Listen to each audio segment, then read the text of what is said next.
pour Pierre Palmade, ce n'est plus qu'une question de jours. Placé en détention provisoire depuis ce lundi 27 février pour homicide et blessures involontaires aggravées, l'humoriste de 54 ans ira bien en prison. Hospitalisé au service de neurologie de l'hôpital du Kremlin-Bicêtre, Val-de-Marne, après avoir été victime d'un AVC, ce samedi 25 février, la question de son transfert à la maison d'arrêt de Fresnes se pose. Dans un communiqué de presse relayé par Le Parisien, le procureur de la République de Melun a répondu aux interrogations sur la compatibilité entre son état de santé et les conditions de détention.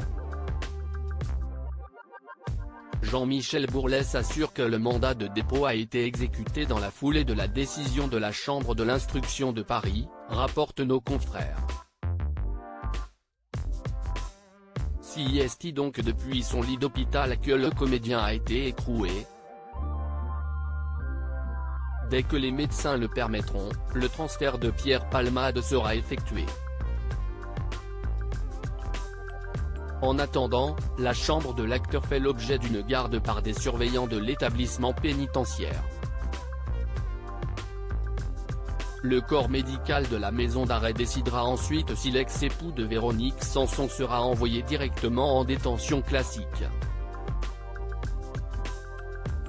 Dans ce cas, il pourrait être mis dans un quartier particulier en raison de son statut VIP. Supérieur à Pierre Palmade, Muriel Robin, Michel Larocque, Véronique Sanson. Les femmes de Saviez pourquoi Pierre Palmade pourrait aller à la Pitié-Salpêtrière? Une autre option pourrait être envisagée selon son état de santé, le transfert vers l'unité hospitalière sécurisée interrégionale, USI, de la Pitié-Salpêtrière, à Paris qui reçoit les détenus de Fresnes nécessitant des soins pour de lourdes pathologies. Ou alors, Pierre Palmade pourrait être admis à l'aile médicalisée de Fresnes, un espace où l'on prend en charge les prisonniers pour des soins plus légers, type post-opératoire ou rééducation, précisent nos confrères. Pour rappel, Pierre Palmade a fait 3 blessés graves et provoqué la mort d'un bébé à naître de 7 mois en percutant un véhicule en Seine-et-Marne après avoir consommé de la cocaïne, le 10 février dernier.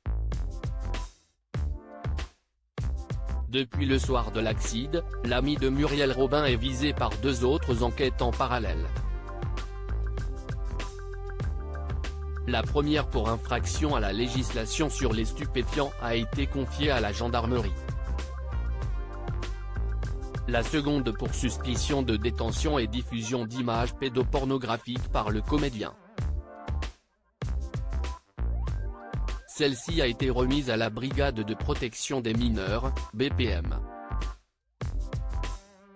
Crédit photo, Jack Tribeca.